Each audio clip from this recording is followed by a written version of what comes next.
আসসালামু আলাইকুম। আজকে ডাটা স্ট্রাকচার অ্যান্ড অ্যালগরিদমের উপর আজকে আমাদের 14 নম্বর ক্লাস। আজকে আমরা টপোলজিক্যাল অর্ডারিং এর আরো 2টা এক্সাম্পল নিয়ে আমরা আলোচনা করব।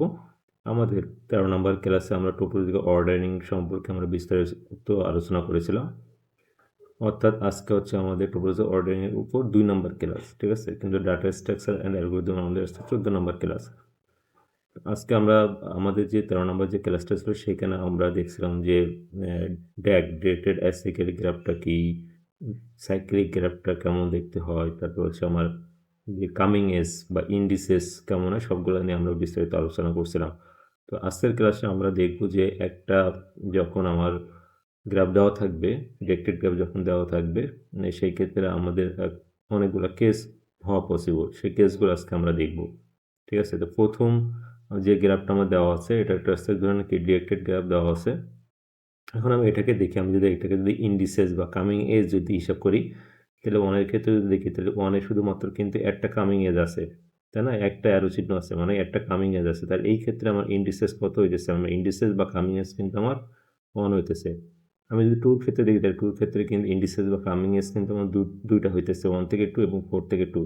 1 থেকে 2 এর দিকে আসতেছে আমার এসটা, বা 4 থেকে 2 এর দিকে আমার আসতেছে এসটা। তাহলে এখানে আমার কামিং এজ বা ইন্ডিসেস হবে কত? 2। আমি যদি 3 ক্ষেত্রে দেখি তাহলে এইখান থেকে কিন্তু দেখেন আমার কামিং এজ আসতেছে আমার কিন্তু 2টা। 2 থেকে 3 দিকে আসতেছে, 5 থেকে 3 দিকে আসছে। তাহলে এইখান থেকে কিন্তু আমার ইন্ডিসেস, ঠিক আছে? ইন্ডিসেস বা কামিং এজ হবে আমার কত? এখানে কিন্তু ইন্ডিসেস বা কামিং এজ হবে আমার 2টা, ঠিক আছে? আরেকটা যদি আমি খেয়াল করি 4 এবং 5, 4 এবং 5 এ কি কোনো আমার আছে? 4 এবং 5 এ কিন্তু কোনো আমার কি নাই? কামিং এজ নাই, ইন ডিগ্রি বা ইন্ডিসেস নাই, তাই না? যদি কামিং এজ থাকতো তখন কিন্তু ইন ডিগ্রি বা ইন্ডিসেস হইতো, যেমনটা 2 এর ক্ষেত্রে হয়েছে। 2 এর ক্ষেত্রে 2টা কামিং এজ আছে, তার মানে কি ইন ডিগ্রি বা ইন্ডিসেস 2। 1 এর ক্ষেত্রে আমার একটা কামিং এজ আছে, তার মানে তার ইন ডিগ্রি বা ইন্ডিসেস 1। 3 এর ক্ষেত্রে 2টা কামিং এজ আছে, তার মানে তার ইন ডিগ্রি কত বা ইন্ডিসেস কত? 2। তাহলে 4 এর ক্ষেত্রে কিন্তু কামিং এজ নাই, যার কারণে তার ইন ডিগ্রি বা ইন্ডিসেস কত? 0, ঠিক আছে? ইন ডিগ্রি বা ইন্ডিসেস, ইন ডিগ্রি বা ইন্ডিসেস, ইন্ডিসেস এটা কখন হবে? কামিং এজের ক্ষেত্রে আমাকে হিসাব করতে হবে। কামিং এজ অর্থাৎ ভার্টেক্সের দিকে যে এজগুলো আমার আসবে, কামিং এজ, কামিং এজ, ঠিক আছে? তাহলে এখন আমি যদি কেস ওয়ানের দিকে চিন্তা করি, আমি কেস ওয়ান যদি আমি দেখি তাহলে এখানে কি আমার 5 কিন্তু আমার ইন্ডিসেস শূন্য, কোনো কামিং এজ নাই। তাহলে আমি কি কেস ওয়ানে কি করতে পারি? 4 অথবা 5 যে কোনো একটা আমি নিতে পারি। আমি ধরো আমি কি নিলাম? 4 নিলাম, ঠিক আছে? 4 নিলাম। আর 5 আমি কি নিলাম? 5 এ ধরো কেস 2 তে আমি কি নিলাম? 5টা নিলাম আমি, ঠিক আছে? 5টা নিলাম। তাহলে এইটা নেওয়ার পরে তাহলে এখানে আমি যদি 4 যদি নেই, যখন আমি 4 নেব তখন 4 নেওয়ার পরে কি থাকে আমি একটু দেখি তো। 4 নেওয়ার পরে কিন্তু আমার গ্রাফ কি থাকে আমি দেখি, সেটা 1 থেকে এখানে, এখানে আমার 2 থাকে, এখানে আমার 3 থাকে, এখানে আমার 5 থাকে, 5 ভার্টেক্স থাকে, ঠিক আছে? তাহলে এখানে আসতেছে গ্রাফ 3 থেকে 1 এর দিকে আমার কামিং এজ, 5 থেকে আমার 3 এর দিকে কামিং এজ, ঠিক আছে? আর কি আসতেছে আমার? আমি তো 4টা কিন্তু আমি অলরেডি নিয়ে ফেলাইছি কেস অনের ক্ষেত্রে, ঠিক আছে? এটা কেস অনের ক্ষেত্রে, কেস অন, ঠিক আছে? তাহলে এখন যদি ইন্ডিসেস হবে তাহলে ইন্ডিসেস এখানে কত? 1, এখানে কত? 1, এখানে ইন্ডিসেস কত আমার? এখানে কি আচ্ছা 2 থেকে 3 দিকে একটা আসবে, ইন্ডিসেস আমার 2, ঠিক আছে? আর এই 5 ইন্ডিসেস আমার 0। ঠিক আছে, এবার যদি কেস 2 দেখি আমি, কেস 2 যদি আমি দেখি তাহলে এখানে আমার কি হবে? আমি কেস 2 5 নিছিলাম, তাহলে কি আমার 4 আসবে। তাহলে 1 ভার্টেক্স, 2 ভার্টেক্স, 4 ভার্টেক্স, এখানে 3 ভার্টেক্স। তাহলে এখানেও 3 থেকে 1 এর দিকে গেছিলাম, 2 থেকে 3 দিকে গেছিলাম, 1 থেকে 2 এর দিকে গেছিলাম। আবার এখানে আমি যেহেতু কি আমি কেস 2 5 নিয়েছিলাম, তাহলে এখানে 4 থেকে কত আসবে? 2 তে আসবে, ঠিক আছে? এই তো আসলাম। আর 5 তো অলরেডি আমার নেওয়া শেষ। তাহলে এখানে ইন্ডিসেস হিসাব করে তাহলে এটা 0, এটা কত? 2, এটা কত? 1 ইন্ডিসেস, এটা কত? এটা কিন্তু আমার, এটা কিন্তু আমার 1 ইন্ডিসেস, ঠিক আছে? তাহলে হয়ে গেল। এখন আমি যদি কেস অনেক ক্ষেত্রে এখন আমার 5 ভার্টিসের কি ইন্ডিসেস 0, তাহলে আমি কি 5টা নিব, তাহলে কেস অনেকে এখানে করবে 5 আসবে, 5 আসার পর তাহলে আমার এটা কি অমিট হয়ে যাবে এখন। অমিট হয়ে যাওয়ার পর আমার গ্রাফটা কি আসে? আমি যদি দেখি গ্রাফটা আমার কি আসতেছে? 1 আসতেছে। এখানে আমার কি 2 আসতেছে। এখানে কত আসতেছে আমার? 3 আসতেছে। এখানে আমার 1 আসতেছে। ঠিক আছে? ওকে। তাহলে এখানে আমার যদি ইন্ডিসেস যদি আমি হিসাব করি তাহলে এখানে প্রত্যেকের ইন্ডিসেস দেখেন 1 করে। ঠিক আছে? কিন্তু এখানে মজার যে বিষয়টা হলো সেটা হলো আমার এটা কি হয়ে গেছে, একটা ড্যাগ হয়ে গেছে। অর্থাৎ কি ডিরেক্টেড অ্যাসাইকে, সরি, এটা এখানে আমার কি হয়ে গেছে, এখানে কিন্তু আমার একটা কি সাইকেল হয়ে গেছে দেখেন। এখানে কি হয়ে, এখানে কিন্তু আমার একটি সাইকেল হয়ে গেছে। অর্থাৎ এখানে কিন্তু দেখেন আমার কি 1 2 3 একটা কিন্তু আমার সাইকেল হয়ে গেছে। মানে কি এটা একটা সাইক্লিক গ্রাফ হয়ে গেছে আমার। এই যে দেখেন এটা কিন্তু আমার একটা সাইক্লিক গ্রাফ হয়ে গেছে। ঠিক আছে? সাইক্লিক গ্রাফ হয়ে গেছে। সাইক্লিক গ্রাফ হয়ে যাওয়া মানে কি এখানে কিন্তু আমার কি কি হয়ে গেছে, আমার কিন্তু এখানে যে অ্যাসাইক্লিক গ্রাফ সৃষ্টি হয়েছে আমার এখানে অ্যাসাইক্লিক সাইক্লিক গ্রাফ ক্রিয়েশন হয়ে গেছে। হ্যাঁ, ক্রিয়েট। তার মানে কি এখানে আমার কি তাহলে এখানে কি কখন আমার এইখানে যে তারিখে আর শর্টিং কি আমার পসিবল, আর কিন্তু আমার শর্টিং কিন্তু আমার পসিবল না। ঠিক আছে? তাহলে এইখানে এটা আমার আসলে এরপর যদি আমি দেখি তাহলে একইভাবে এখানে তাহলে কেস টুতে কত আসবে, আমার 4 আসবে। 4 আসলো। তাহলে এটা বাদ হয়ে গেল। তাহলে এখানে কি থাকে আমি দেখি আমার গ্রাফটার থেকে কি 1 2 3। তাহলে এখানে কি 1 থেকে 2 এর দিকে আসবে, 2 থেকে 3 এর দিকে আসবে, 3 থেকে 1 এর দিকে আসবে। তাহলে এখানে কত আসবে 1 ইন্ডিসেস, এখানে 1 ইন্ডিসেস, এখানে কত 1 ইন্ডিসেস। তাহলে দেখেন এখানেও কিন্তু এটা আমার কি হয়েছে, একটা সাইকেল সৃষ্টি হয়েছে, তাই না? তার মানে কি এটা acyclic graph. Acyclic graph. Acyclic graph. তাহলে যদি অ্যাসাইক্লিক গ্রাফ হয় তাহলে এখানে আমি বলতে পারি যে topological topological sorting sorting is not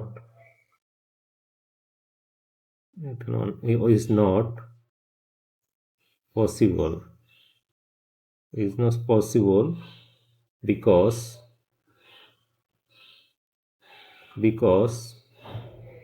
it's not a Dag directed acyclic graph না। ডিরেক্টেড অ্যাসাইক্লিক মানে কোনো সাইকেল আমার হইতে পারবে না। তাহলে এখানে আমার কিন্তু এই যে এটা আছে এটা কিন্তু আমার কিন্তু কি আমার কিন্তু টোপোলজিক্যাল অর্ডারিং কিন্তু পসিবল না। তাহলে কেস 1-এ 4 5 থাকবে, কেস 2-তে 5 4 পর্যন্ত আসলে। এখন কেস এক্সাম্পল আমরা 3-তে আসি। এক্সাম্পল 3-তে আসার ক্ষেত্রে যদি আমি দেখি এখানে কি হয় আমার, এখানে কিন্তু এক্সাম্পল যে গ্রাফটা আছে আমি এটা কিন্তু 2 জায়গায় লিখি, সেম গ্রাফ আমি 2টা জায়গায় লিখছি কারণ 2টা কেস পসিবল। তাহলে যদি এখানে আসি তাহলে প্রথমে কী কাজ থাকবে আমার ইন্ডিসেস হিসাব করে না। তাহলে আমি যদি 1 আসি, আমি যদি এ ভার্টেসে আসি তাহলে এ ভার্টেসেস কিন্তু আমার ইন্ডিসেস 0। বি এর ক্ষেত্রে ইন্ডিসেস কত আমার 3, আমার ডির ক্ষেত্রে ইন্ডিসেস 2, সির ক্ষেত্রে ইন্ডিসেস 0। তাহলে আমি যে কোনো একটা নিতে পারি। ঠিক আছে? যেহেতু কেস 1 এবং কেস 2 প্রথমে আমি কেস 1 এর ক্ষেত্রে আমি এটা নিয়ে নিই। তাহলে এ নিয়ে নিলাম আমি। এ নেওয়ার পর আমার যে গ্রাফটা থাকবে আমি সেটা লিখব। কি থাকতেছে এখানে? এ নেওয়ার পর থাকতেছে আমার বি, বি থাকতেছে, বি এখানে কত সি থাকতেছে, সির পর এখানে কত ডি থাকতেছে, ডি থাকতেছে। তাহলে সি থেকে ডি এর দিকে আমার কি একটা ভার্টেক্স আসতেছে কামিং এস, আবার সি থেকে বি এর দিকে একটা যাচ্ছে কামিং এস, আবার বি থেকে কোন দিকে আসতেছে, আবার ডি থেকে কি আসতেছে, আমার ডি থেকে আবার বি এর দিকে যাইতেছে আমার, তাই না? এটা কিন্তু আমার ডি কেমন আছে? ঠিক আছে? এখন যদি আমি ইন্ডিস হিসাব করি দেখেন তো এটা কিন্তু আমার কি ড্যাগ, কিন্তু এটা কিন্তু আমার ড্যাগ ডিরেক্টেড অ্যাসাইক্লিক গ্রাফ। এখানে কিন্তু কোনো সাইকেল ক্রিয়েশন হয় না। যদি না হয় তাহলে আমি এখন ইন্ডিস হিসাব করব। ঠিক আছে? এখন ইন্ডিসেস বা ইন্ডিগ্রাম হিসাব করবো। তাহলে এখানে যদি বির ক্ষেত্রে দেখি তাহলে এখানে কামিং আসছে 2টা, তাহলে এখানে ইন্ডিসেস কত 2। ডি এর ক্ষেত্রে আমার কি ডি ভার্টিসের ক্ষেত্রে আমার কামিং এজ আসছে একটা, তাহলে এখানে আমি ইন্ডিসেস বা ইন্ডিগ্রি কত 1। আমার জিরোর ক্ষেত্রে কিন্তু কামিং এজ নাই, তাহলে এই ক্ষেত্রে ইন্ডিসেস বা ইন্ডিগ্রি কত 0। ওকে, আসলাম। আসার পরে তাহলে এখানে যেহেতু আমার আমার প্রথমে কি ছিল এ ভার্টিসের মান কি ইন্ডিসেস 0 ছিল, যার কারণে আমি আমার কেস 1-এ অর্ডিনারি ক্ষেত্রে কি করছিলাম 1 বসেছিলাম। তাহলে এখন এটা কি বাদ হয়ে যাবে। এখন কে সি ভার্টেক্স নিয়ে কাজ করতে হবে কারণ সি ইন্ডিসেস কত আমার 0। তাহলে কি আমি এখানে সি বসালাম। ঠিক আছে? তাহলে সি বসানোর সাথে সাথে কি হয়ে যাবে আমার কিন্তু এই দুটো বাদ হয়ে যাবে, ঠিক আছে, এই যে বাদ হয়ে গেল। ওকে, এখন আসি, তাহলে আমার কি থাকে, আমার এখান থেকে বি, আর এখানে থাকে আমার কত ডি। তাহলে আমার ডি থেকে বির দিকে একটা কি গেল, কামিং এজ। তাহলে এই ক্ষেত্রে যদি আমি ইন্ডিসেসও করি, তাহলে এখানে কত ইন্ডিসেস, কত ইন্ডিসেস বা ইন্ডিপি 1, কারণ বির দিকে একটা মাত্র কামিং এজ আছে আমার, ঠিক আছে, একটা মাত্র কি আছে, কামিং এজ আছে, একটা মাত্র আমার কামিং এজ আছে, এই যে যার কোনো মান দিলাম, আমার এটার ক্ষেত্রে আমার শূন্য, কোনো ইন্ডিসেস বা ইন্ডিকে নাই, তাহলে এটা কিন্তু আমার ড্যাগ, এটা কিন্তু আমার কোনো সাইকেল হয় নাই। তাহলে হয়, তাহলে আমার এখন কি, আমার ডি যাবে অর্ডারিংয়ে, কারণ আমার মান কত, ডি ভার্টিসের মান শূন্য, এই যে আসলো। তাহলে এটা কি হয়ে যাবে আমার ফোরাস। তাহলে এখন শুধুমাত্র কি থাকে যদি আমি দেখি, শুধুমাত্র আমার বি থাকে। বির কত ইন্ডিসেস এখন শূন্য, কারণ এর সাথে কোনো, এখানে কোনো অন্য কোনো ভার্টেক্স না, অন্য কোনো কামিং এজ নাই আমার, যার কারণে বির ইন্ডিসেস এখন শূন্য। তো লাস্টে যে কি হয়ে যাবে, আমার টোটাল অর্ডারিং যেটা থাকবে সেখানে কি বসে যাবে আমার, আমার কিন্তু বি বসে যাবে আমার, ঠিক আছে। তাহলে এখন এখানে আমি কি পেলাম, আমি এক্সাম্পল থেকে কিন্তু একটা কি পেলাম, এটা হচ্ছে আমার টোপোলজিক্যাল অর্ডারিং পেলাম কেস অনেক ক্ষেত্রে, টোপোলজিক্যাল অর্ডারিং পেলাম। ঠিক একইভাবে আমি এক্সাম্পল থ্রির ক্ষেত্রে যদি আমি কেস টুতে যদি আমি আসি, এটা ছিল আমার কেস 1, আমি কেস টুতে যদি আসি, তাহলে একইভাবে আমার ইন্ডিসেশন করতে হবে। ইন্ডিসেশন করলে কত হবে, এখানে 0, এখানে 3, এখানে 0, এখানে 2, ঠিক আছে। তাহলে আগে যখন আমি প্রথমে কি আমার এ এবং সি দুইটা ভার্টেক্সে আমার কি ইন্ডিসেস বা ইন্ডির কত ছিল, আমার শূন্য ছিল, যার কারণে কি আমি আমি প্রথমে কেস অনেক ক্ষেত্রে আমি এ ভার্টেক্সটা নিয়ে কাজ শুরু করছিলাম। তাহলে যেহেতু কেস 1 আমি এ ভার্টেক্স নিয়ে কাজ শুরু করছিলাম, তাহলে কেস 2তে আমি এ ভার্টেক্স নিয়ে কাজ শুরু করতে পারবো না, কারণ সি ভার্টেক্স নিয়ে আমি কাজ শুরু করবো। তাহলে আমি আমার যে অর্ডারিং থাকবে কেস 2তে, সেখানে আমি কি লিখলাম, আমি সি লিখলাম, এই যে অর্ডারিং আমি সি নিয়ে নিলাম। তাহলে কী হয়ে যাবে, এটা বাদ হয়ে যাবে আমার এখন, ঠিক আছে। তাহলে এইটা বাদ যাওয়ার পরে আমার কি থাকে, আমার যে ডিরেক্টেড অ্যাসাইক্লিক গ্রাফে কী থাকে সেটা আমরা একটা দেখে নেই, বা ডিরেক্টেড গ্রাফে কী থাকে সেটা আমরা দেখে নেই। এখানে কি আমার এ ভার্টেক্স, এখানে আমার বি ভার্টেক্স, এখানে আমার ডি ভার্টেক্স, ঠিক আছে। আর সি তোর কাজ তো অলরেডি আমার শেষ হয়ে গেছে। তাহলে দেখে তাহলে এ থেকে বির দিকে আমার একটা কি কামিং এজ আছে, আবার এর থেকে ডির দিকে আমার কি আরেকটা কামিং এজ আছে, আবার ডি থেকে তার দিকে আছে, ডির থেকে কিন্তু আমার ডির থেকে আমার বি এর দিকে এটা কিন্তু কামিং এজ আছে, ডি থেকে বি এর দিকে এটা কিন্তু আমার কামিং এজ আছে, কামিং এজ আছে। এখন এখন তাহলে এইখানে আবার এটা পেলাম। তাহলে এই ক্ষেত্রে আমরা কি আবার আমার কি কি শিওর করতে পারি, এখানে কিন্তু কাম আবার ইন ডিগ্রি বা ইন্ডিসেশন করতে হবে। তাহলে এর ক্ষেত্রে যদি দেখি, এর দিকে এবার যে ভার্টেক্স আছে তার দিকে কিন্তু কোনো কামিং এজ আছে নাই, যার কারণে এটা ইন্ডিসেস কত হবে, ইন ডিগ্রি শূন্য। বির ক্ষেত্রে যদি দেখি, তাহলে বির ক্ষেত্রে আমার কামিং এজ আছে দুইটা, তাহলে ইন ডিগ্রি বা ইন্ডিসেস কত 2। ডির ক্ষেত্রে যদি আসি, তাহলে এখানে কিন্তু একটা মাত্র কামিং এজ আছে, তাই না, অ্যারো যেটা দিব আছে, অ্যারো মানে কি এদিকে আসতেছে একটা মাত্র কামিং এজ, তাহলে এই ক্ষেত্রে ইন ডিগ্রি বা ইন্ডিসেস কত 1। তাহলে হয়ে গেল, এটা আমি কি এই যে নিয়ে নিলাম। এখন তাহলে এইখানে আমার কোন ভার্টিসের মান শূন্য আসতেছে, কোন ভার্টিসের ইন ডিগ্রি বা ইন্ডিসের শূন্য আসতেছে, এ ভার্টিস। তাহলে আমি টোপোলজিক্যাল অর্ডার আমি কি নিলাম, এ নিয়ে নিলাম, তাহলে এখানে কি এটা বাদ, ঠিক আছে। তাহলে এটা নেওয়ার পর আমার কি থাকে, আমরা দেখি, আমার এখানে শুধুমাত্র ডি এবং বি থাকে, এই যে ডি নিলাম এবং এখানে বি নিলাম, আমি এই যে বি নিলাম, ডিবি। তাহলে এটা নেওয়ার ফলে আমার কি ডি থেকে বি এর দিকে একটা কামিং আছে, তাহলে বি এর ইন্ডিগ্রেটিভ ইন্ডিসেস কত এখন 1, আর ডির ইন্ডিগ্রেটিভ ইন্ডিসেস শূন্য, ঠিক আছে। তাহলে এখন কি আমার যে ভার্টেক্সের মান শূন্য, অর্থাৎ যে ভার্টেক্স ইন্টিগ্রেটিভ বা ইন্ডিসেস শূন্য, সেটা কি আমি টোপোলজিক্যাল অর্ডারিং আমি নিয়ে নিলাম, এই যে ডি। তাহলে আমার ডির কাজ কিন্তু আমার শেষ, ঠিক আছে। ডির কাজ যদি শেষ হয়ে যায়, এখন তাহলে আমি কি নিব, এখন বাকি থেকে শুধু আমার বি, তাহলে এই যে বি নিলাম। বি নেওয়ার পরে বির সাথে কিন্তু অন্য কোনো ভার্টেক্স কিন্তু আমার কানেক্টেড নাই, তাহলে এই ক্ষেত্রে আমার কোনো কামিং এজ নাই। কামিং এজ না থাকার ক্ষেত্রে এটার ক্ষেত্রে আমার ইনডিগ্রি বা ইন্ডিসেস কত হবে, ইনডিগ্রি বা ইন্ডিসেস হবে আমার শূন্য, এই যে শূন্য নিলাম। তাহলে এই ক্ষেত্রে এখন টোপোলজিক্যাল অর্ডারিং আমার কি আসবে, আমার বি আসলো। তাহলে এটা কিন্তু পেয়ে গেলাম কি আমার, আরটা কিন্তু টোপোলজিক্যাল অর্ডারিং, টোপোলজিক্যাল অর্ডারিং